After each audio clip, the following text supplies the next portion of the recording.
पूर्व आईपीएस अधिकारी अमिताभ ठाकुर को हजरतगंज पुलिस ने गिरफ्तार कर लिया है। उनके खिलाफ हजरतगंज थाने में आज शुक्रवार दोपहर को मुकदमा दर्ज किया गया, जिसमें आरोप है कि उन्होंने दुष्कर्म पीड़िता को खुदकुशी के लिए उकसाया है। इसकी साजिश रची है। मुकदमा एसएसआई दयाशंकर द्विवेदी की तहरीर पर दर्ज किया गया है। अपनी गिरफ्तारी की सूचना खुद पूर्व आईपीएस अमिताभ ठाकुर ने दी है, तो बड़ी जानकारी ट्वीट करके दी। और आपको बता दें कि मुख्यमंत्री योगी आदित्यनाथ के खिलाफ चुनाव लड़ने की घोषणा के बाद अमिताभ ठाकुर को 21 अगस्त से हाउस अरेस्ट कर दिया गया था। अमिताभ ठाकुर पर दुष्कर्म के आरोपी बीएसपी के सांसद अतुल राय का सहयोग करने का आरोप है। आपको बता दें कि दुष्कर्म पीड़िता और उसके दोस्त और मुकदमे के गवाह सत्यम राय ने सुप्रीम कोर्ट के बाहर 16 अगस्त को एक वीडियो बनाया था। दुष्कर्म पीड़िता और उसके साथी ने आग लगाने से पहले वीडियो बनाकर कहा था कि वे सरकारी तंत्र से प्रताड़ित होने के बाद बुरी तरह से निराश हो चुके हैं। सांसद अतुल राय ने अपने रसूख का इस्तेमाल करते हुए उन्हें खूब प्रताड़ित किया। पुलिस और जजों की मिलीभगत से उसे न्याय नहीं मिल पा रहा है। इसी वजह से वो और उसके साथ हुई घटना का गवाह आत्मदाह के लिए मजबूर है। वहीं आज अमिताभ ठाकुर की गिरफ्तारी के बाद सियासत भी तेज हो गई है। समाजवादी पार्टी के राष्ट्रीय अध्यक्ष और यूपी के पूर्व मुख्यमंत्री अखिलेश यादव ने ट्वीट कर बीजेपी पर हमला बोला है। उन्होंने अपने ट्वीट में लिखा कि भूतपूर्व पुलिस के विरुद्ध भाजपा सरकार की पुलिस का अभूतपूर्व कार्य भाजपाई राजनीति लोगों के बीच दरार पैदा करके ही जिंदा है। अब भाजपा सरकार के दबाव के कारण पुलिस ही पुलिस के खिलाफ काम करने पर मजबूर है। एक सेवानिवृत्त आईपीएस के साथ ऐसा व्यवहार अक्षम्य है, नहीं चाहिए भाजपा। ये बातें यूपी के पूर्व मुख्यमंत्री जो आपको स्क्रीन पर दिखा रहे हैं अखिलेश यादव ने ट्वीट कर लिखी हैं। तो ऐसे में सवाल उठता है कि क्या पूर्व आईपीएस अमिताभ ठाकुर की गिरफ्तारी के कोई सियासी मायने हैं, जैसा कि अखिलेश यादव आरोप लगा रहे हैं, या फिर यह कानूनी प्रक्रिया का हिस्सा है। इसी मुद्दे पर बीजेपी और सपा नेताओं के साथ करेंगे बड़ी डिबेट।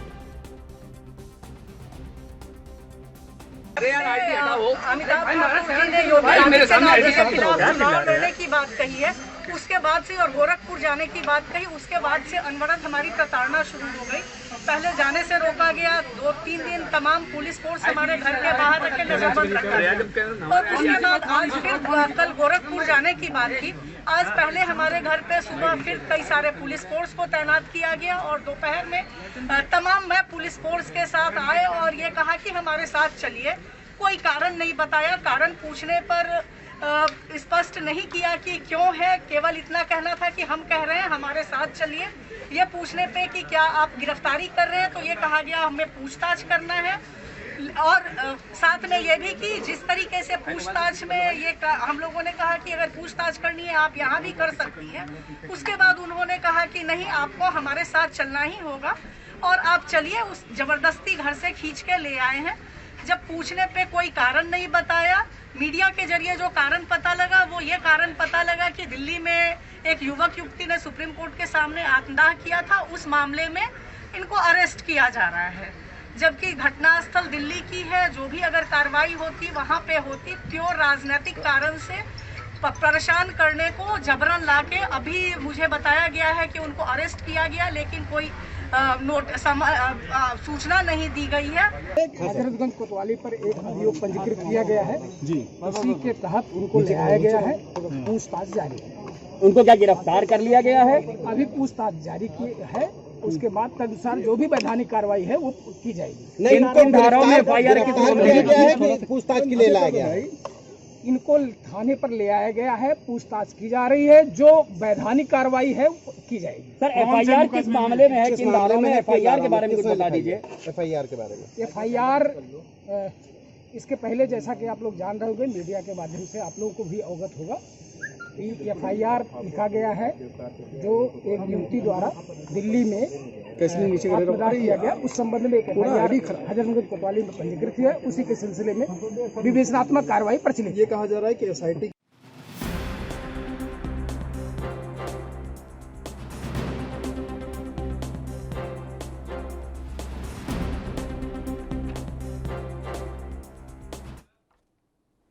तो चर्चा की शुरुआत करते हैं और इसी विषय पर चर्चा करने के लिए हमारे साथ बेहद ही खास दो मेहमान। आपका परिचय उनसे करा दें। समाजवादी पार्टी के प्रवक्ता मनोज यादव और बीजेपी के प्रवक्ता अश्विनी शाही जी जुड़ गए हैं। बहुत स्वागत है अश्विनी और मनोज यादव आप दोनों का। सबसे पहले आपसे ही शुरुआत करते हैं अश्विनी शाही जी। सीएम योगी के खिलाफ चुनाव लड़ने का उन्होंने ऐलान किया था।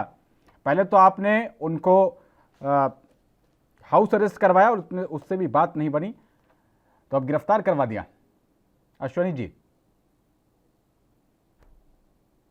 चुनाव लड़ने का ऐलान करना और किसी आपराधिक मुकदमे में गिरफ्तारी होना दोनों दो चीजें।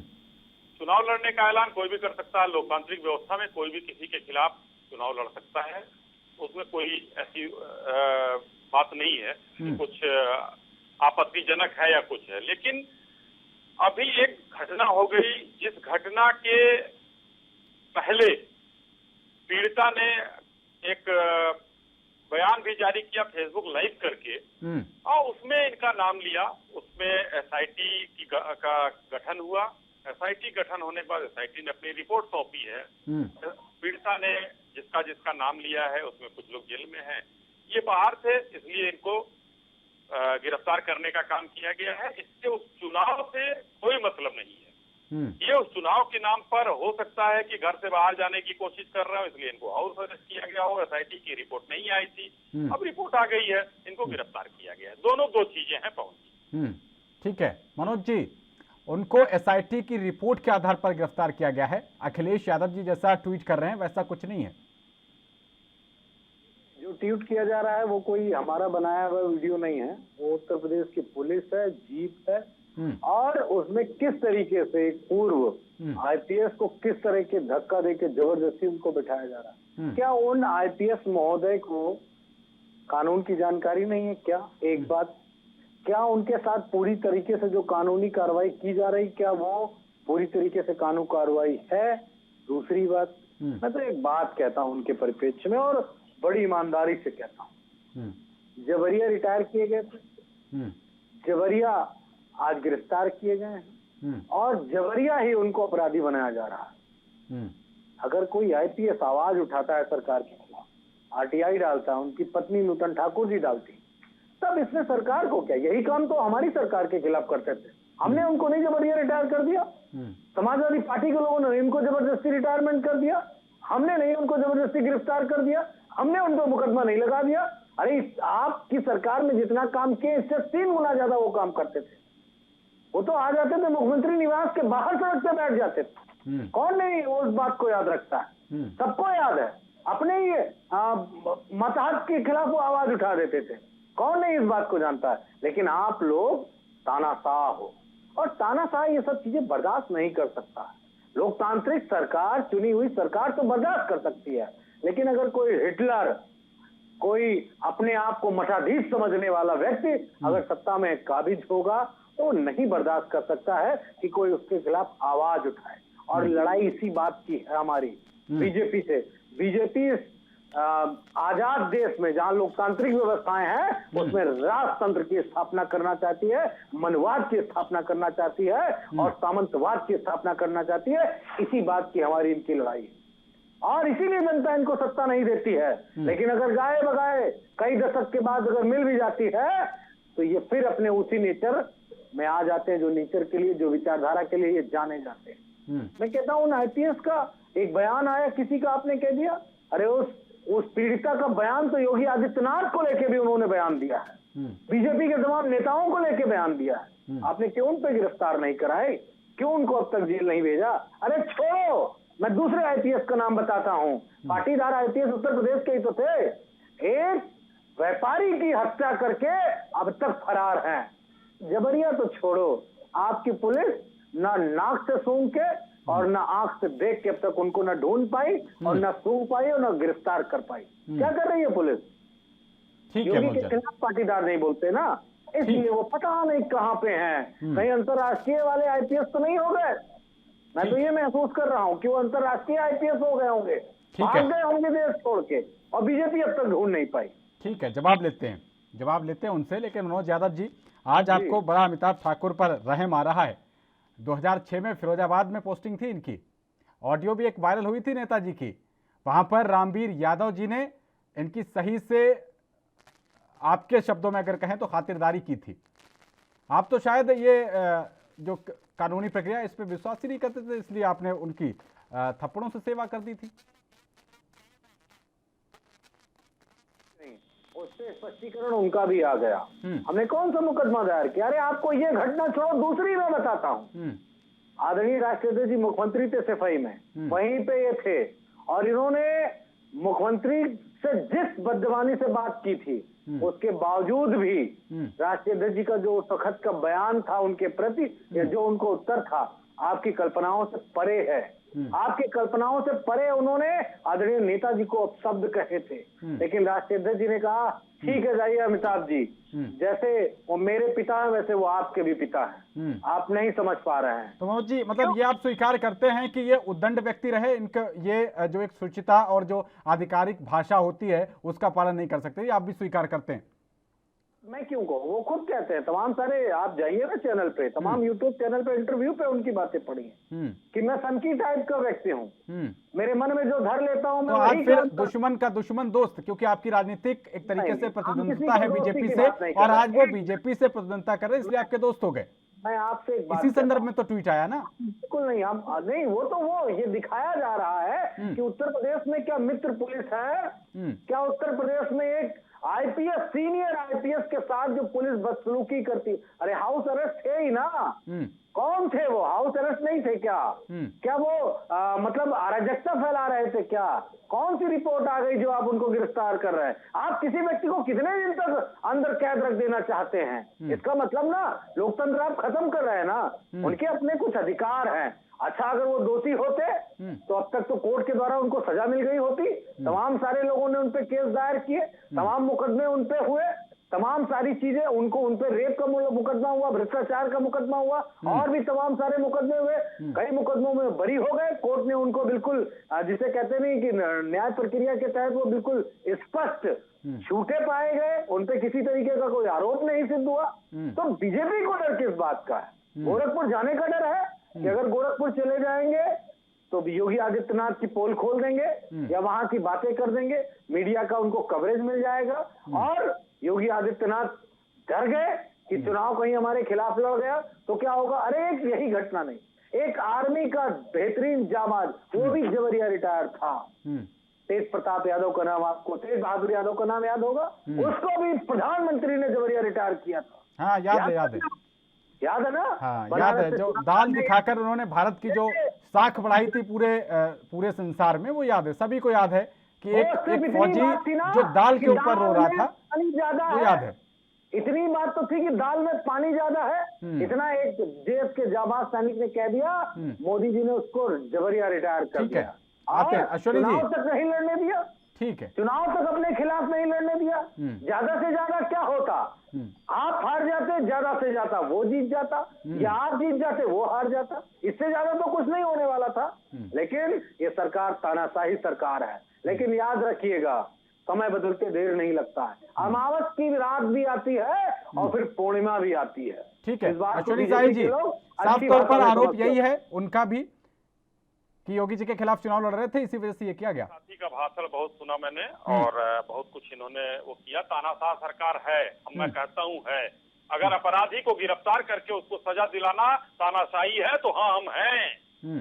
लेकिन अभी आपने पवन जी जो सवाल पूछा, एक जो वीडियो वायरल इन्होंने किया था और कितने मासूमियत से हमारे सपा के साथी वहाँ कह गए कि अरे राष्ट्रीय अध्यक्ष जी ने कहा कि भाई आप चलो हमारे पिता हैं, जैसे उनका भी बयान आया था कि पिता हैं, मुझे भी डांटते हैं, तुम्हें भी डांट दिया। बेटे और अधिकारी में फर्क होता है, ये फर्क सपा सरकार को नहीं पता है। और क्या कहा था मुलायम सिंह यादव जी ने, ठीक कर दिए जाओगे, पूरा वायरल दुनिया ने देखा था, मैं अपनी बात के लिए कुछ नहीं कह रहा हूँ। उस समय इनके वो क्या थे, तुम चिंतक हो गए थे कि नहीं थे। लेकिन आज आपने जो कहा, दुश्मन का दुश्मन दोस्त हो जाता है। आज एकदम सहायक हो गए लोग। इस तरीके से कहा गया कि पुलिस, और अभी हमारे सपा के मित्र ने अपने ही बातों में कई बार कहा, जिसका आपने उदाहरण भी दिया कि हम मानते हैं वो सनकी थे, चाहे वो तेज है। आज देखिए गिरफ्तारी जिस तरीके से की जाती है, कोई भी आदमी अगर पुलिस जाता है तो आराम से कहा जाता है चलिए बैठिए। लेकिन ये क्या उछल के जीप के ऊपर चढ़ना, पूरा वीडियो आपने देखा होगा पवन जी, और देश ने देखा है, वो वीडियो वायरल हुआ है। किस तरीके से चिल्ला रहे थे, अचानक हाथ छोड़ कर नीचे गिरे, चिल्लाना शुरू हुआ। और ये एसआईटी की रिपोर्ट मेरे हाथ में पड़ी हुई है और मैं अपने मित्र को दिखाना चाहता हूं। मैं एक लाइन पढ़ना चाहता हूं पीड़िता द्वारा यह आरोपित किया गया है कि अमिताभ ठाकुर द्वारा सोशल मीडिया पर गलत खबरें फैलाई गई तथा गवाहों को अपराधियों के साथ जोड़कर ऑडियो वायरल किए गए। पीड़िता द्वारा अमिताभ ठाकुर द्वारा उसकी छवि खराब करने के अत्यंत गंभीर आरोप लगाए गए हैं। दूसरा है, इस संबंध में जांच समिति के द्वारा बयान के दौरान अमिताभ ठाकुर द्वारा एक पुलिस जांच रिपोर्ट को सोशल मीडिया पर डालने के संबंध में कोई संतोषजनक उत्तर नहीं दिया है। तीसरा आता है, उसके बाद श्री अमिताभ ठाकुर तत्कालीन समय में पुलिस महानिरीक्षक के पद पर तैनात थे और जेल में निरुद्ध एक अपराधी से साठगांठ कर पुलिस जांच रिपोर्ट को पब्लिक डोमेन में डालने के प्रथम दृष्टया दोषी पाए गए हैं। ये रिपोर्ट की कॉपी है, आपको मैं भेज भी दूंगा। तो अगर इसके बावजूद भी समाजवादी पार्टी के लोग आज उस अभी अपराधी तो वहां पर अभी तो ये रिपोर्ट के आधार पर है, अब अदालत अपराधी घोषित कीजिए, इसीलिए मुलजिम और मुजरिम कहा गया है, लेकिन दोषी पाए गए हैं। तो एक दोषी व्यक्ति को बचाने का काम ये लोग कर रहे हैं, क्योंकि हमेशा ये लोग गायत्री मंत्र का जप करते रहे। माननीय सुप्रीम कोर्ट को उसमें बीच में आना पड़ा।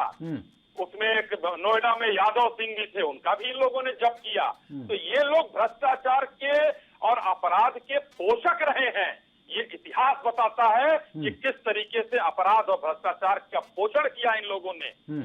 आज इसीलिए इनके राष्ट्रीय अध्यक्ष जी का एक ट्वीट आ गया और ट्वीट में कितनी संवेदना जताई गई, वो संवेदना देखकर हम लोगों के बरबस आंखों में आंसू आ जाते हैं। जवाहर इनका क्या था, मथुरा में जवाहर कांड, राम वृक्ष कांड क्या था, ये सब इन लोगों के इतिहास हैं। आप उस पर नहीं जाएंगे, लेकिन आज का जो केस है, ये केस में दोषी को सजा मिलनी चाहिए। और हमारे साथी ने एक पाटीदार का उठाया था, मैं उस पर भी जवाब देना चाहूंगा। मैं ये इन लोगों की तरह मूल सवालों से बचता नहीं हूँ। पाटीदार ही सिर्फ गिरफ्तार नहीं हुए, वो भी आज नहीं कल आएंगे। या तो वो इस धरती पर नहीं हो तो हम नहीं कह सकते हैं, अगर इस धरती पर होंगे तो उत्तर प्रदेश की जांबाज पुलिस उनको खोज कर लाएगी और जेल में डालेगी। उसके पहले का जो उनके साथ काम करना था, उनका कुर्की नीलामी जो करनी थी, सब उनके साथ न्यायोचित हो चुका है। ये मैं आपको बताना चाहूंगा आपके माध्यम से। ठीक है अश्विनी साई जी, कार्रवाई पर जो भी आपने एक्शन लिया उस पर कोई दिक्कत नहीं, लेकिन टाइमिंग पर सवाल उठते हैं। जिस तरीके से आपने अभी एकदम से आनंद फानन में जब उन्होंने आज ही एक राजनीतिक पार्टी का अपना ऐलान किया था, उसी दिन कार्रवाई होना, तब सवाल उठते हैं कि आपकी टाइमिंग ये जो थी, ये कहीं ना कहीं बदले की भावना से ग्रसित लग रही थी। पवन जी देखिए, इसमें कोई टाइमिंग पर सवाल अगर हो सकता है, उस साथ हो गया हो अलग बात है, लेकिन ये तो अभी ये भी टाइमिंग देखा जाए कि वो पीड़िता जो है अभी मरी है 2 दिन पहले, उसका भी तो टाइमिंग देखा जाए, क्योंकि उसने बयान जब दिया उसके बाद वो उसके साथ का जो युवक था वो मरा, उसके बाद ये पीड़िता की का देहांत हुआ। तो इसमें भी वो टाइमिंग थोड़ी ही देखी जाएगी। वो तो जांच जिस दिन से उसने आरोप लगाए उस दिन से जांच शुरू हुई। और मैं राजनीतिक दल के बारे में बताना चाहूंगा कि इस उत्तर प्रदेश में ही 500-600 तो राजनीतिक दल होंगे ही होंगे, लेकिन माननीय कर्मयोगी आदित्यनाथ जी को उनके यहाँ मैं कोई मनाही नहीं है कि उनके खिलाफ कौन चुनाव लड़े, जहां से वो भी लड़े। वो कोई लोकतंत्र में किसी को मनाही है आप लड़े, अगर उनके पास चीजें हो। बहुत से राजनीतिक दल ऐसे हैं जो जमानत नहीं बचा पाते हैं, 2-4 वोट भी नहीं पाते, वो भी तो चुनाव में जाते हैं। तो राजनीतिक दल बनाने से इतना बड़ा राजनीतिक दल कोई नहीं था कि जिससे हम डर जाते या हमारा कोई जो है वो कुछ खराब कर सकते थे, ऐसा कुछ नहीं था। लेकिन एक चर्चित चेहरे तो थे, विख्यात थे, लोग उनको जानते थे, उनकी एक फैन फॉलोइंग भी थी, कुछ तो आपका डैमेज कर सकते थे। इतना देखिए पवन जी, नौकरी की फैन फॉलोइंग और उसके बाद जब चुनाव में आदमी जाता है, ये राजनेताओं की फैन फॉलोइंग बहुत वो होती है। अभी देखिए कई चुनाव लोगों ने लड़े, बहुत बड़े बड़े नेताओं ने लड़े। राहुल गांधी जी की यहाँ परंपरागत सीट हुआ करती थी, लेकिन वो चुनाव हार गए। इंदिरा जी चुनाव हारी थी, तो अटल बिहारी वाजपेयी जैसे जब चुनाव हार गए। तो ये जनता है, जनता इतनी वो नहीं होती है, उसको भी पता है कि हमको कहाँ जाना है, कहाँ नहीं जाना है। ऐसा कोई राजनीतिक दल नहीं था जिससे हमको या किसी और राजनीतिक दल को डर लगे। ठीक है मनोज यादव जी, अगर आपको ये लग रहा है कि ये चुनाव के और खासकर योगी जी के खिलाफ वो लड़ना चाहते थे, इस वजह से कार्रवाई की गई और समाजवादी पार्टी को इसमें जो है अन्याय दिख रहा है, जिस तरीके से कार्रवाई हुई, तो अखिलेश यादव जी की तो फैन फॉलोइंग उनसे भी ज्यादा है, उनसे बड़े नेता हैं वो लड़ जाए उनके खिलाफ। कौन किसके खिलाफ लड़ेगा वो बातें आने वाले 2022 के चुनाव में सब पता चल जाएंगी। योगी जी का तो कार्यकाल भी नहीं पूरा हो रहा होगा, मेरे ख्याल से 1 साल से ज्यादा का उनका एमएलसी का ही टाइम बच जाएगा। वो योगी जी चुनाव लड़ेंगे कि नहीं लड़ेंगे ये ऐलान होना चाहिए पहले। सुनने में आ रहा है कि अयोध्या से लड़ने वाले हैं योगी आदित्यनाथ। नहीं, हाँ, तमाम सारी बातें मीडिया में आई, वो लड़ेंगे नहीं लड़ेंगे तो समय बताएगा, हम कहाँ से लड़ेंगे वो भी समय बताएगा। मैं एक बात पूछना चाहता हूँ बीजेपी के लोगों से, सब कुछ गलत हो रहा, सब गलत कर रहे हैं, बीजेपी सिर्फ सही कर रही है। हम आपकी इस बात को अगर मान लें और ठीक समझें तो आप ये बताइए कि जिस तरीके से एक आईपीएस ने आवाज उठाई, एक आईएएस ने आवाज उठाई, क्या ये बात किसी से पता नहीं कि एसपी सिंह तो अमिताभ ठाकुर जी तो जाति पात पे मैं जाना नहीं चाहता, लेकिन आज तो ठाकुरवाद उत्तर प्रदेश में चल रहा है। एसपी सिंह जी इतने बेहतरीन सीनियर आईएएस रहे, हमारी सरकार के खिलाफ खूब बोले, आज उनके खिलाफ 7 से 8 मुकदमे उत्तर प्रदेश की पुलिस ने दर्ज कर रखे। किसके कहने से? एक सीनियर आईएएस जिसने वॉलंटरी रिटायरमेंट ले लिया उसके खिलाफ। अच्छा चलो यहाँ तक छोड़ो, इससे पहले भी एक आईपीएस थे, आपको याद होगा जब आंदोलन चल रहा था एनआरसी का, उसमें उन आईपीएस के भी खिलाफ मुकदमा हुआ, उनको भी जेल जाना पड़ा। मतलब ये कौन सी सरकार है कि आईएएस और आईपीएस पे मुकदमा दर्ज करती है? इससे एक मैसेज जाता है। मित्र पवन जी, आपके माध्यम से और आपके चैनल के माध्यम से बताता हूँ, ये टेलर हैं, छोटे छोटे टेलर हैं बीजेपी के, और वो ये टेलर हैं, ये तो साहब रिटायर वाले हैं, इनके खिलाफ हम ये कर रहे हैं। जो मौजूदा है अगर वो सरकार के खिलाफ कुछ बोलेंगे तो हम उनके खिलाफ इससे भी ज्यादा बड़ी कार्रवाई कर देंगे। जैसा दुर्गा शक्ति नागपाल के साथ हुआ था सपा सरकार में नोएडा में उठाई, तो दुर्गा शक्ति नागपाल के खिलाफ क्या उसकी नौकरी चली गई थी क्या? उसको हमने बर्खास्त कर दिया था क्या, या हमने उनको नौकरी से हटा दिया था? उन्होंने एक वो काम किया, वो बयानबाजी की जो इस प्रदेश के लॉ एंड ऑर्डर को बिगाड़ सकता था, इसलिए उनके खिलाफ कार्रवाई हुई। आपको सच मालूम होगा, ये वही प्रदेश है ना जब एक धर्म के लोगों की एक चीज गिरा दी जाती है, उनका जो धार्मिक स्थल था, पूरे देश में लाखों हजारों लोगों इफेक्ट कर जाते हैं उससे। आपको क्या मालूम नहीं है क्या? देश में दुनिया के कोनों में जो मंदिर अभी तक तो ये प्रूव ही नहीं हो पाया था ना कि वो धार्मिक स्थल है किस समुदाय का। ये कैसे मान लिया कि किसी का था दूसरे ने गिरा दिया? ये तो साबित ही नहीं हो पाया था। पवन जी, ये मैं नहीं कह रहा, ये माननीय सुप्रीम कोर्ट का आदेश था कि उसको छूना नहीं है। लेकिन उसमें ये कहना कि किसी समुदाय का था दूसरे समुदाय ने गिरा दिया, ये तो प्रूव नहीं हो पाया था ना कि वो फलाने समुदाय का था, एक पर्टिकुलर एक कम्युनिटी का था। मंदिर था, आपके हिसाब से मंदिर था? नहीं, मेरे हिसाब से क्या, तो सुप्रीम कोर्ट ने मान लिया कि मंदिर था। कह रहा हूँ था कि नहीं था, आप ये बताइए। उस वक्त तो सुप्रीम कोर्ट ने कह दिया सर मंदिर था। अरे मेरे भाई, आप इतना बता दो कि उस वक्त वो मंदिर था ना? हाँ बिल्कुल था। तो फिर क्यों गिरा दिया मंदिर? मंदिर को कोई अपने ही धर्म के मंदिर को कोई गिरा देता है क्या? जीर्णोद्धार होना था उसका, ये ऐसा। ठीक है, जवाब लेते हैं।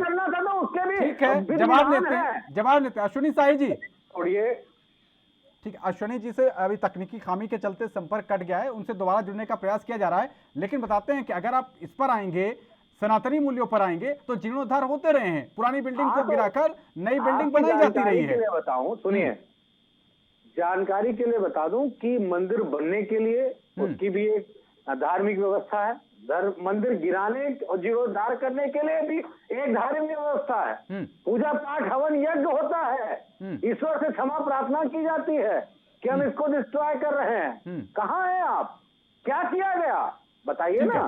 ठीक है, जवाब लेते हैं। अश्विनी जी जुड़ गए, जवाब लेते हैं। हम आज के जो मूल्य हैं, जो लोगों के संवैधानिक अधिकार हैं, उनका हनन हो रहा है, उनपे एक कठोर वार किया जा रहा है। कोई अमिताभ ठाकुर के ही अधिकारों का हनन नहीं किया जा रहा उत्तर प्रदेश में। आप बताओ ना, गोरखपुर में एक बच्ची जब अपने पिता की जब पिटाई होते हुए वीडियो बना लेती तो क्या होता है पवन जी? उसको गोली से भून दिया जाता है, उसकी जिंदगी चली जाती है। क्यों वीडियो बना रही थी? अपने पिता के उन गुंडों को सजा दिलाने के लिए वीडियो बना रही थी।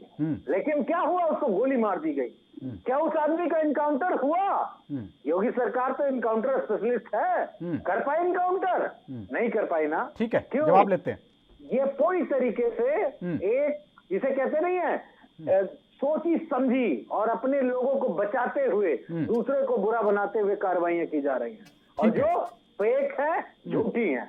ठीक है, जवाब लेते हैं। आपके पास जब वापस आएंगे तो अमिताभ ठाकुर से जुड़ा हुआ एक और आपको कानूनी किस्सा बताएंगे, जिसमें आपकी सपा की उस समय की समाजवादी पार्टी की सरकार ने अरे कुछ क्या किया था। बीजेपी के बारे में बताइए, हमारे बारे में तो आप बहुत बता चुके हैं। बिल्कुल बीजेपी के कारनामे बताइए, मौजूदा सत्ता में काफी हमारी हो गई बीजेपी थी। है, उनके कारनामे कौन बताएगा भाई? ठीक है। सब हमसे बुलवाओगे आप, मीडिया को बताएगी बीजेपी के कारनामों के मनोज बारे में। यादव जी, ये बीजेपी के खिलाफ ही कार्यक्रम हो रहा है। ये जो कार्यक्रम है इसमें जो मतलब खिलाफत में जो पक्ष खड़ा हुआ है वो बीजेपी ही है। और पहला सवाल यही था कि सीएम योगी के खिलाफ वो चुनाव लड़ने की बात कह रहे थे, शायद आपने सुन नहीं पाया पहला सवाल, इसीलिए गिरफ्तारी हुई। बात यह है कि सर जब तक मीठा मीठा तो वो ठीक है, लेकिन कहीं पर कड़वी बात सुनने को आ जाए, ठीक है, तो वो थू थू हो जाता है। खैर मनोज जी, आते हैं आपके पास, आते हैं तो जवाब दूंगा आपको। ठीक है अश्विनी जी। पवन जी, मैं बीच में पूरा सुन नहीं पाया अपने सपा के साथी को, लेकिन जो सुना उसका जवाब मैं देना चाहता हूँ। एक अमिताभ जी से ही शुरू करता हूँ कि जो ये घटना हुई थी जब माननीय मुलायम सिंह जी ने इनको धमकाया था, उसके बाद ये पूरे थाने थाने घूमते रहे और उस समय रिटायर नहीं किए गए थे, जो अभी जबरिया रिटायर का बहुत तेजी से कहा जा रहा था, रिटायर नहीं हुए थे, वो नौकरी में थे। उसके बाद उनका मुकदमा किसी थाने में नहीं लिखा गया और उसके बाद वो गए अदालत की शरण में, और अदालत की शरण से जब आए मुकदमा लेकर, उसके बाद यही सपा की सरकार ने निर्ममता का परिचय देते हुए उनको सस्पेंड किया। ये था उनके खिलाफ का ये कृत्य। दूसरा मैं बताना चाहता हूँ, दुर्गा शक्ति नागपाल, वो भी IAS अफसर थी, उनको मत भूलिए किस तरीके से सपा के गुंडों ने ट्रैक्टर से रोकने का काम किया और सरकार ने उनके साथ क्या काम किया, ये भी सबके सामने था। तीसरी बात, अभी मंदिर और उसकी बात चल रही थी। मैं ये कह रहा हूँ कि इसी तुष्टीकरण की राजनीति करने वाले लोग अंदर हनुमान चालीसा पढ़ते हैं और बाहर टोपी लगाकर नमाजियों के साथ बैठते हैं। भारतीय जनता पार्टी तुष्टीकरण की राजनीति नहीं करती है। और हम 500 साल लड़े, उसके बाद हमने माननीय सुप्रीम कोर्ट ने हमको बताया कि हिंदू हृदय सम्राट जो भी उस समय जो भी रहे हो, माननीय कल्याण सिंह जी का उसमें बहुत भारी रोल रहा। आज मंदिर का निर्माण चालू है, एक विवादित ढांचा गिराया गया, उस नेता के जो बगल में था उनको ये लोग श्रद्धांजलि देने नहीं गए। माननीय मुलायम सिंह जी और इनके राष्ट्रीय अध्यक्ष जी, इतनी संवेदना नहीं है उस दल में कि वहां पर लोग जाएं। और कहने की क्या बात है, क्यों नहीं गए? क्योंकि कार सेवकों के खून से सरजू के पानी को लाल करने वाले ये लोग ये सवाल करते हैं। एक और सवाल उठा था इधर बीच में कि भारत सरकार बहुत सी चीजें बेच रही है, भ्रम फैला रहे थे ये लोग। मैं याद दिलाना चाहता हूं, डाला चुर्क और चुनार सीमेंट की फैक्ट्री किसने 55 करोड़ में डालमिया को बेचा था? माननीय मुलायम सिंह यादव जी मुख्यमंत्री तत्कालीन थे। उसके बाद वहां के मजदूर वहां हड़ताल कर रहे थे, तो उत्तर प्रदेश की पुलिस के द्वारा माननीय मुलायम सिंह यादव ने एक गोलीकांड और कराया, जिसमें 14 साल के बच्चे समेत 9 लोग मरे थे। ये है इनका खूनी इतिहास। उसके बाद माननीय कल्याण सिंह जी जब मुख्यमंत्री हुए तो फिर से उन फैक्ट्रियों को चालू कराया गया। ये इन लोगों की वास्तविकता है, ये इन लोगों की हकीकत है। और ये आज समाजवादी पार्टी के लोग अपराध के बारे में बात करते हैं कि वहां वो मार दिया गया, वहां वो मार दिया गया। तो जो समाजवादी पार्टी के कारनामे रहे, ये उनके कारनामों के पीछे आपके तानाशाही के जो आरोप आप पर लग रहे हैं, ये सब दब जाएंगे? पब्लिक इन सब आरोपों को नहीं देखेगी, इन सब क्रियाकलापों को नहीं देखेगी जो तानाशाही की जा रही है? हमारी कह रहे थे कि एक FIR की कॉपी उनको दे दी जाए, जिसको एक अरेस्टिंग हो रही थी एक पूर्व IPS ऑफिसर की, कम से कम उनको एक FIR की कॉपी दी जा सकती थी, वही तो वो मांग कर रहे थे। वो सब मिलता, उनका आपने ड्रामा देखा होगा जिस तरीके से गिरफ्तार हुए हैं, उन्होंने बढ़िया हाई वोल्टेज ड्रामा किया है, उनको FIR की कॉपी मिलेगी, क्योंकि वो लोग तो दुनिया के खिलाफ FIR कराते हैं, वो तो एक्टिविस्ट हैं।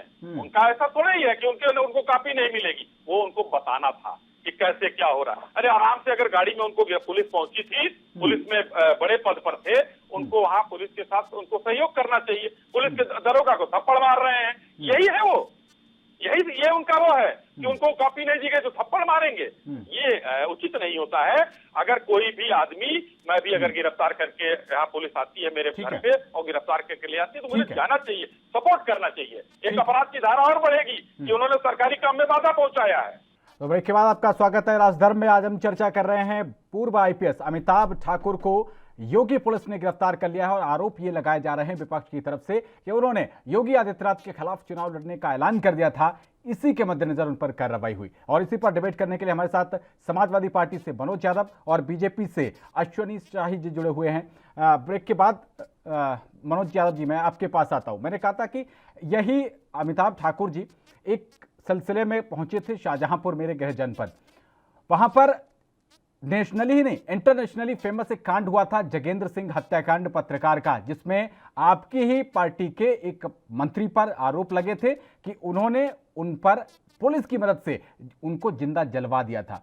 और अमिताभ ठाकुर जी पहुंचे थे, उस समय वो आईजी थे शायद नागरिक सुरक्षा के, और उन्होंने एक रिपोर्ट बना के अखिलेश सरकार को उस समय दी थी जिस पर कोई कार्रवाई नहीं हुई। यहां तक कि मंत्री की सस्पेंशन तो छोड़िए, उनकी लाल बत्ती भी नहीं ली गई थी। सर, आज आप उनके लिए आंसू बहा रहे हैं कि ये गलत कार्रवाई कर दी गई। अगर निश्चित तौर पे जिन मंत्री पे आरोप लगा, दुग्ध विकास मंत्री थे हमारी पार्टी में, पे अगर आरोप था तो मौजूदा समय में एफआईआर होनी चाहिए थी। अगर हमारी सरकार एफआईआर नहीं कर रही थी तो आपकी जानकारी के लिए बता दूं कि न्यायालय के, मुझे चूंकि पूरा प्रकरण अभी पूरी तरीके से मालूम नहीं, न्यायालय के थ्रू एफआईआर हो जाएगी।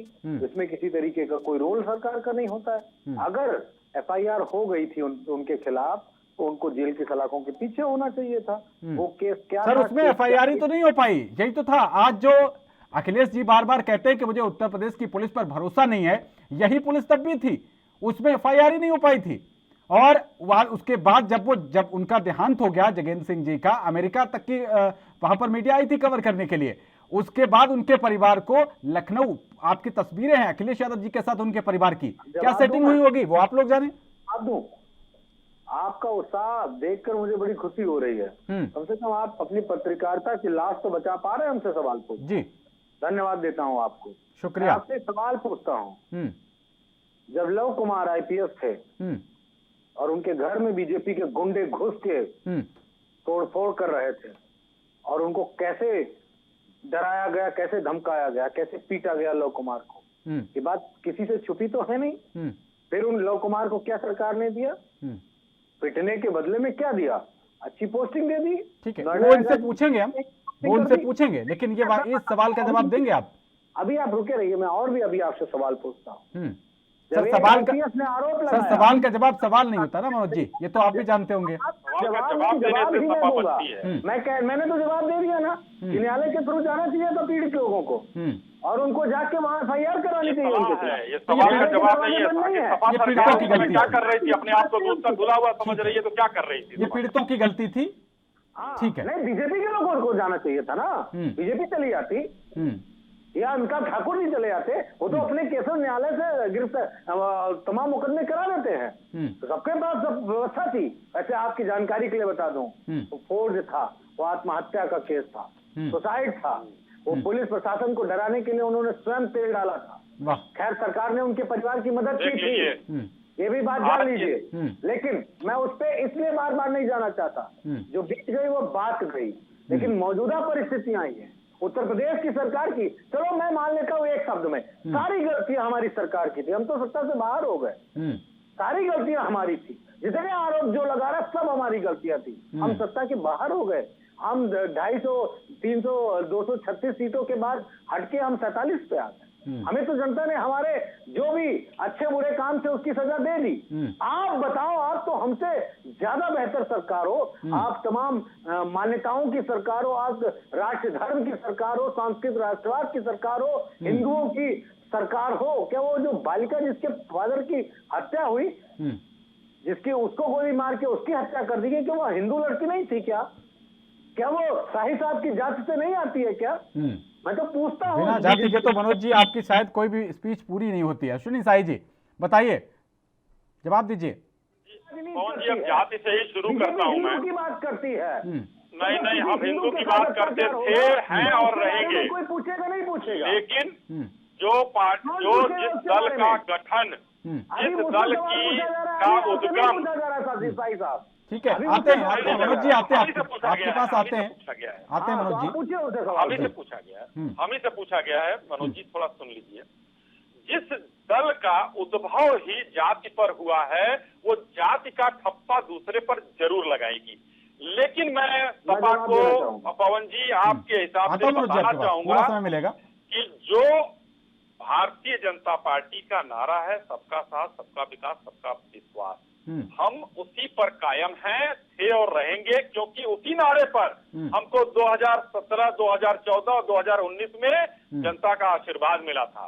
और आज एक पुराणों में कहा गया है, क्योंकि पुराणों से तो इन लोगों का मतलब नहीं है, राम काल्पनिक थे, मंदिर नहीं बनना चाहिए, सब कुछ कर चुके हैं लोग, तो वहां पर इनको मतलब नहीं। पुराणों में कहा जाता है जाति न पूछो साधु की। तो ये लोग बार बार माननीय मुख्यमंत्री जी को ये कहते हैं कि राजपूत है, ठीक है, राजपूत कुल में जन्म लिए हैं तो है वो, इसमें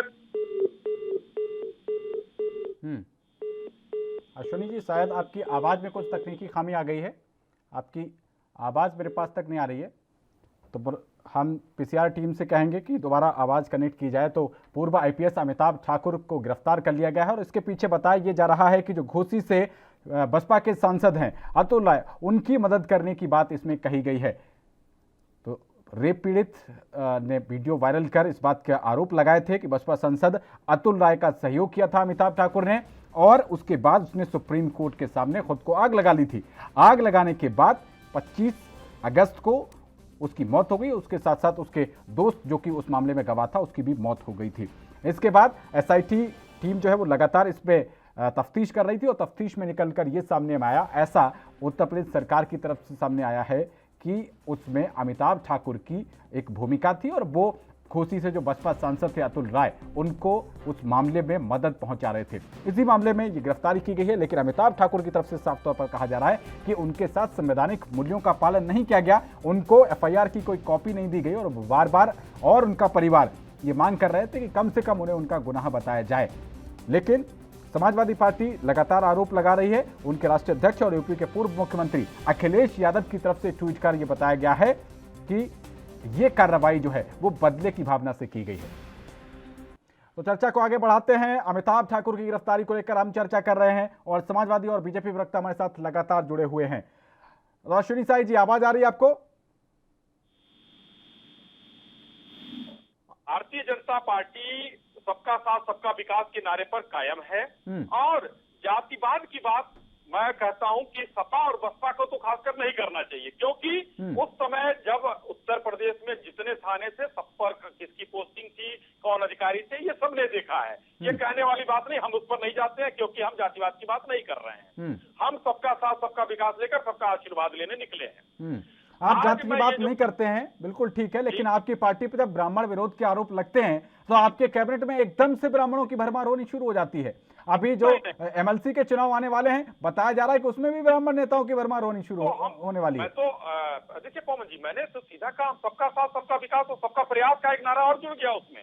हम तो कह रहे हैं कि हमको अगर सिर्फ ब्राह्मण, सिर्फ राजपूत, सिर्फ यादव, सिर्फ पिछड़े और सिर्फ दलित का वोट अगर सबका मिला है, किसी एक वर्ग का वोट नहीं मिला है, इसलिए सबका प्रतिनिधित्व हम देने की कोशिश कर रहे हैं। हम सबको रखेंगे, सबका साथ और सबका विकास में ब्राह्मण भी समाहित है और यादव भी समाहित है और राजपूत भी समाहित है। इसलिए मैं कहना चाहूंगा कि जो हमने नारा दिया उस पर हम कायम हैं आज। और एक छोटा सा जो है अभी आपने हेडलाइन चलाया, तो मैं विजयन साहब को आपके हिसाब से आपके द्वारा एक सलाह भी देना चाहूंगा कि उत्तर प्रदेश मॉडल को अपनाएं, जहां पर आज 0 है हम लोग एकदम शांत करके। दहाई में भी हमारे यहाँ शायद अब मामले नहीं मिल रहे हैं, जो व्यवस्था थी समय रहते हम लोगों ने बहुत बढ़िया कर लिया था। यही विरोधी दल के लोग कहते थे केरल मॉडल को सर, जो ब्रजेश पाठक ने चिट्ठी लिखी थी वो वाला मॉडल, या जो मेरठ के सांसद ने चिट्ठी लिखी थी वो वाला मॉडल? उस पर भी चर्चा करने के लिए मैं तैयार हूँ। ब्रजेश पाठक जी ने लिखी, कौशल किशोर जी ने लिखी और भी लोगों ने लिखी। वही मॉडल कहाँ लिखा, क्यों लिखा? क्योंकि समय रहते हम उस चीज को अपने पास सामान रहते हुए हम नहीं पहुंचा पाए थे और क्रायोजेनिक टैंकर उस समय हमारे पास उपलब्ध नहीं थे। समय रहते हमने उस चीज को कर लिया और आज आप देख लीजिए पूरे देश की मैं बात कर रहा हूँ, चैलेंज करता हूँ, मृत्यु की संख्या अभी भी हमारी सबसे कम है। मैं इस मॉडल की बात कर रहा हूँ। आज 1.5 लाख से ऊपर के लोग वहां मरे हैं महाराष्ट्र में। मैं उस मॉडल की बात नहीं करूंगा, मैं योगी मॉडल की बात करूंगा कि जिस तरीके से काम करके रख लिया गया। चलिए, मुद्दा तो कुछ और है, लेकिन आपने कोरोना की बात छेड़ दी। क्रायोजेनिक टैंकर आपने बड़ी साफगोई से कहा हमारे पास नहीं थे। क्यों नहीं थे सर? क्या एक साल हुए आए हुए नहीं हो गया था कोरोना महामारी को? या कोरोना आपके कान में कहता कि हम आ रहे हैं, क्रायोजेनिक टैंकर मंगा लीजिए? ये तो दूरदर्शिता, इसीलिए तो बोलते हैं ना, सरकारें किस लिए होती हैं? सरकारें सिर्फ चुनाव कराने के लिए थोड़ी ना होती हैं कि आया भाई 5 बार चुनाव करा दिया, सब कुछ सही हो गया। सरकारें में दूरदर्शी लोग बैठे होते हैं जो चीजों को पहले एनालाइज करते हैं और एनालाइज करने के बाद उसको डायग्नोज करके उसको उचित ट्रीटमेंट देते हैं।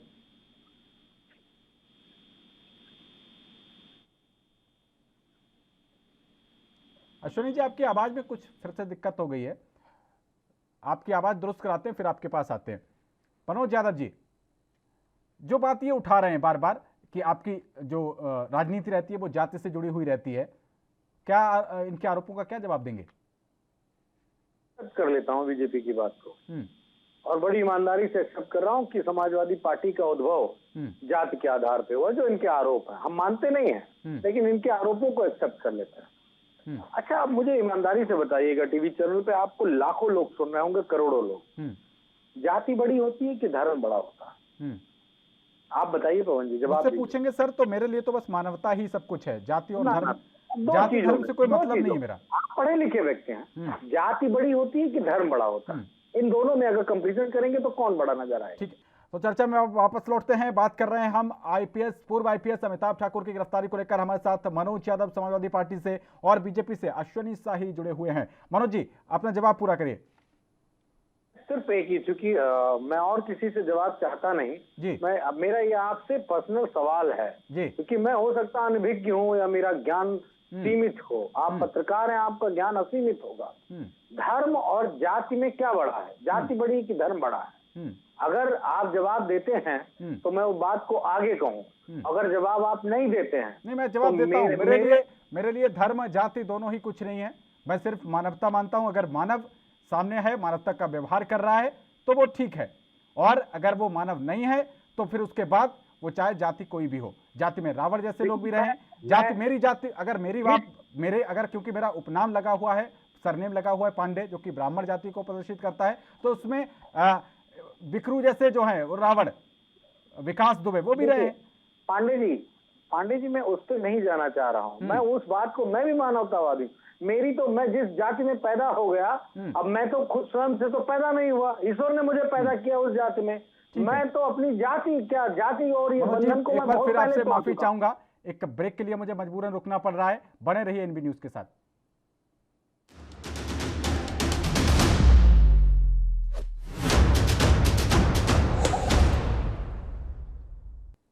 तो ब्रेक के बाद एक बार फिर से स्वागत है आपका राष्ट्रधर्म में। हम बात कर रहे हैं पूर्व आईपीएस अमिताभ ठाकुर की गिरफ्तारी को लेकर। हमारे साथ समाजवादी पार्टी से मनोज यादव और बीजेपी से अश्विनी शाही जी जुड़े हुए हैं।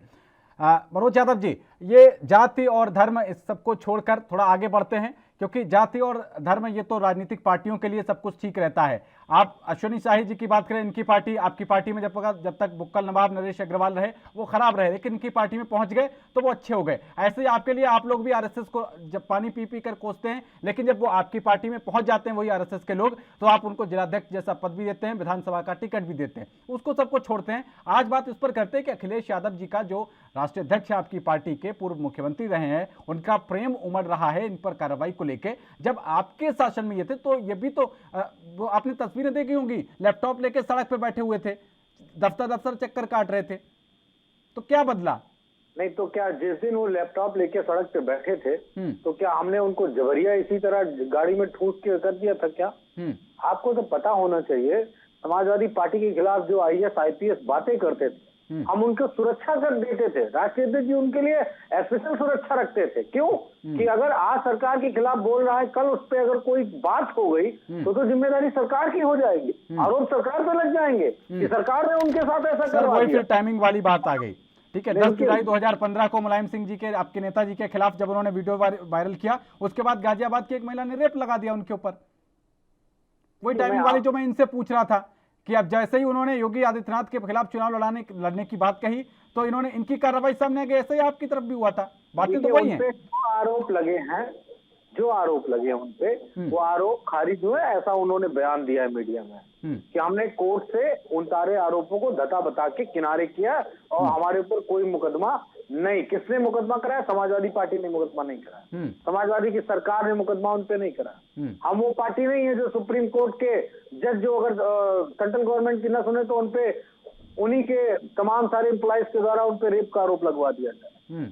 हम वो पार्टी नहीं है। हम इस तरह की निचले दर्जे की राजनीति करने में विश्वास नहीं रखते। हाँ, जो बातें हुई होंगी उन बातों से मैं डिनाई भी नहीं करता कि मैं डिनाई कर रहा हूँ। जो बातें कही गई, जो अमिताभ ठाकुर ने आरोप लगाए, जो नेताजी ने उनसे कहा, उस पर कोई नहीं, किसी ने आरोप नहीं लगाया कि वीडियो फेक होगा। बात की होगी, वो मुख्यमंत्री थे पूर्व 3 बार के उत्तर प्रदेश के। अगर कोई बात उनकी नहीं मानी होगी आईपीएस ने तो उन्होंने उनसे बात की होगी, और वो उस बात पे अगर आप जाएंगे तो बातें बहुत है, मैं उस पर नहीं जाना सर। उन्होंने तो कहा था कि मैं आपको एक एक शब्द बता दूं, जसराना दावत वाली बात भूल गए, रामवीर की दावत में अंदर ले गए, तुमको पिटने से बचाया था, और उससे ज्यादा हो जाएगा इसलिए ठीक रहिए। हाँ। अगर उनको बचाया होगा तो वो बता रहे होंगे ना। कह रहे थे उससे ज्यादा हो जाएगा इसलिए ठीक रहिए। नहीं, उससे ज्यादा हो जाएगा तो एक, हाँ, बिल्कुल निश्चित तौर पे जो बातें कही गई उससे कहाँ हम डिनाई कर रहे हैं। मुख्यमंत्री उत्तर प्रदेश के हैं, उन्होंने कहा, और उन्होंने पर्सनल बिहाफ पे कहा, एक अधिकारी को फोन करके कहा। लेकिन हमने विधानसभा में किसी को इस तरह की बातें नहीं कही जो बातें एक मुख्यमंत्री को नहीं कहनी चाहिए। हम एक बात कहते हैं, और बीजेपी से हमारा सवाल है, आप दोबारा मेरे सामने मुझे जातिवादी पार्टी होने का आरोप मत लगाइएगा, क्योंकि जाति छोटी होती है और धर्म बहुत बड़ा होता है। आप धर्म की राजनीति करते हो, आप हमसे भी बहुत बड़े वाले हो अगर इस तरह की बात करोगे। हम वर्ग की राजनीति करते हैं, और ये बात कहते हुए हमें गर्व होता है। वर्ग की राजनीति वो जो पिछड़े हैं, दलित है, वंचित है, शोषित है, गरीब है, मजदूर है, उनकी राजनीति करते हैं। इसलिए 1 रुपए में इलाज हम कराते हैं। पहली तारीख के बाद उत्तर प्रदेश के अस्पतालों में 100 रुपए का पर्चा कटेगा गरीब आदमी के लिए, अगर उसको इलाज चाहिए, चाहे वो पैरासीटामॉल 2 मिले और चाहे एक इंजेक्शन लगा के उसको अस्पताल से भेज दिया जाए। 100 रुपए का हम 1 रुपए में इलाज करने वाली पार्टी, हम मुफ्त शिक्षा देने वाली पार्टी, हम बच्चों को बेहतर से बेहतर शिक्षा देने वाली पार्टी, हम शिक्षा का तो छोड़ दीजिए, करने वाली पार्टी। शिक्षा का तो अच्छा नहीं लगता आपके मुंह से। स्वकेंद्र प्रणाली करके उत्तर प्रदेश की शिक्षा का क्या हाल किया आप लोगों ने, ये इसके लिए कोई रॉकेट साइंस नहीं चाहिए, और इसके लिए कोई बहुत बड़ी बुद्धिमानी भी नहीं चाहिए। जो मुलायम सिंह जी के काल में स्वकेंद्र प्रणाली कर दी गई थी, उसके बाद शिक्षा का क्या दशा हुआ सर, आप किसी भी शिक्षा के विशेषज्ञों से पूछ लीजिए। आपको स्विट्जरलैंड पता है, आपको फ्रांस पता है, आपको नीदरलैंड पता है। अगर पवन जी नहीं पता है तो मेरा रिक्वेस्ट है आपसे, आप शाम को जाइएगा, रात को घर गूगल करिएगा कि वहां की शिक्षा सिस्टम, हाँ आप लेके आए थे, बता रहे थे। और वो देश हमसे आपसे कितना आगे है शिक्षा के मामले में, तकनीक के मामले में, कहाँ है आप? सर वो संसाधन उपलब्ध करा देंगे, उसके बाद ओपन बुक सिस्टम की थोड़ी वकालत जो है वो अच्छी लगेगी। हमारे यहाँ तो सर वो संसाधन, लैपटॉप आप लोगों ने दे दिए, उनको चार्ज करने के लिए गांव में लाइट नहीं आती थी सर, बिजली नहीं आती थी। अब आ रही है, बिना ट्रांसफार्मर के आ रही है, बिना लाइन स्लॉट खराब किए हुए, उसको मेंटेन किए हुए आ रही है 24 घंटे। 90,000 करोड़ रुपए का बकाया है उत्तर प्रदेश की सरकार पे बिजली का, 90,000 करोड़ रुपए। अगर हमको भी इतनी महंगी बिजली देनी होती तो हम भी खरीद के दे देते। हमें पता है उत्तर प्रदेश के हालात क्या है, गरीबी क्या है। आज आप कहते हो हम 17 करोड़ लोगों को राशन दे रहे हैं उत्तर प्रदेश में, क्यों दे रहे हो? अगर उत्तर प्रदेश समृद्ध बन गया है इसलिए दे रहे हो आप कि लोगों के पास खाने को नहीं है। अब बिजली का बिल कौन भरेगा? कौन बिजली का बिल भरेगा? सरकार उनको कैसे लाइट दे पाएगी? आज बीजेपी के लोगों को समझनी चाहिए।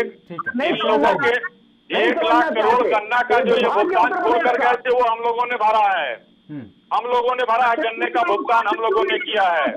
और सुनिए, उसके बाद ये जाति की बात करते हैं, मैं कहता हूँ ये सांप्रदाय, वो क्या कहते हैं, समाजवादी पार्टी है। आप धर्म की राजनीति करने वाले लोग, हम वर्ग की राजनीति करने वाले हैं, वंचित पीड़ित समाजवाद के नाम पर समाजवादी विचारधारा कहती है और बार बार कहती है कि बराबरी में लाके खड़ा करना है। बना दे मनोज यादव को मुख्यमंत्री, पार्टी का अध्यक्ष, तो समझ में आता है कि समाजवाद है। आप परेशान मत हो, राजनीति करते हैं, ये परिवारवाद, समाजवाद के नाम पर देश को छलने का काम करते हैं ये लोग। एक सपना आता है इनके राष्ट्रीय अध्यक्ष को जब मुख्यमंत्री होते हैं कि यहाँ पर उत्तर प्रदेश में वो फव्वारा क्यों नहीं लग सकता है। 45 करोड़ का जनता के पैसे का फव्वारा खरीद कर कानपुर स्टेशन पर छोड़ दिया जाता है।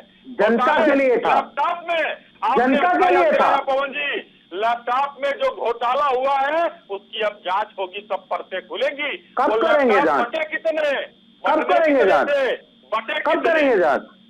अरे आज तक आपका जितने भी आपने देशद्रोही के मुकदमे लगाए, अरे सेंट्रल से लेकर रिवर फ्रंट का हो रहा है, सब बरी हो गए कोर्ट से। आप झूठे लोग हो, आप झूठे लोग हो। अरे ये है समाजवाद का आप चेहरा। झूठे लोग हो। आप अध्यक्ष जितने बनिए भी ना मनोज भाई, हमको मुकदमे खुशी होगी, हम बरी हो साधुवाद जाते हैं देंगे कोर्ट आपको। जाके। आपको एक तो मालूम होना कार्यकर्ता चाहिए। आपका राष्ट्रीय अध्यक्ष अगर हो गया तो हमें अच्छा लगेगा, लेकिन कहाँ गया समाजवाद, कहाँ गया परिवारवाद? आप कब बन रहे हो ये प्रदेश सब अध्यक्ष है बीजेपी के? समाजवादी पार्टी या तो महासभा आप बन चुकी है, बीजेपी के मुस्लिम हट प्रदेश गए, अध्यक्ष कब बन रहे हैं? मुस्लिम गए, यादव महासभा बनी है, मुस्लिम गए, और बचे हुए सिर्फ कौन? अखिलेश यादव एंड सन्स अब बचे हैं। मुलायम सिंह जी बेचारे अच्छे नेता हैं, मैं उनका सम्मान करता हूं। कभी कभी गड़बड़ हो जाता है, कहते हैं कि 4 लोग रेप नहीं कर सकते हैं, लड़कों से गलती हो जाती है। मैं सम्मान करता हूं इन सब ये वैसे नेता का, लेकिन नहीं बोलना चाहिए। लेकिन अब बचा कौन है?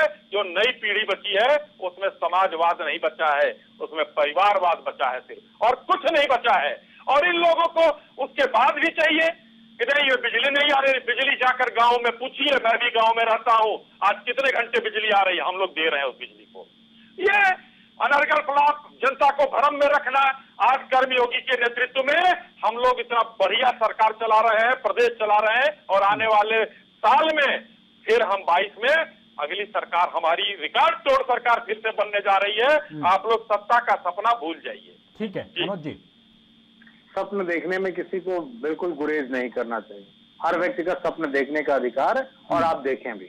अगर आपने काम किया होगा तो जनता आपको निश्चित चुनेगी, काम नहीं किया होगा जनता के हिसाब से तो निश्चित रूप से आपको विपक्ष में बैठने का मौका सबसे ज्यादा बार है भी और मिलेगा भी। मैं इस बात को फिर किनारे करते हुए कहता हूँ, बीजेपी के प्रिय साथी मित्र, आप जिस दिन मुख्यमंत्री बन जाना, उस दिन मुझसे ये सवाल पूछना कि देखिए मैं आपके साथ टीवी डिबेट में बैठता था और आज बीजेपी का मुख्यमंत्री हमारे चाय बेचने आप नहीं वाला बन पाए। प्रधानमंत्री है भाई। कब बनोगे? क्या मनोज भाई, कब आप बनोगे? अच्छी बात आप ये करेंगे, बताओ ना। चाय बेचने वाला कब प्रधानमंत्री है हमारा। कब बनोगे? जेपी नड्डा नहीं साहब बन अध्यक्ष पाओगे है ना। हमारे। मुझे मालूम है, एक मुख्यमंत्री बनाने के लिए केशव मौर्य को आपने चलिए। विषय बनाया था। ठीक है, क्या बहुत हुआ? शुक्रिया आप दोनों लोगों का, मनोज जी और सुनील शाही जी, राष्ट्र धर्म में चर्चा में शामिल होने के लिए। लेकिन सवाल अभी भी यही बरकरार है कि क्या ये जो गिरफ्तारी हुई है इसको लेकर इसके पीछे कोई सियासी साजिश रही थी?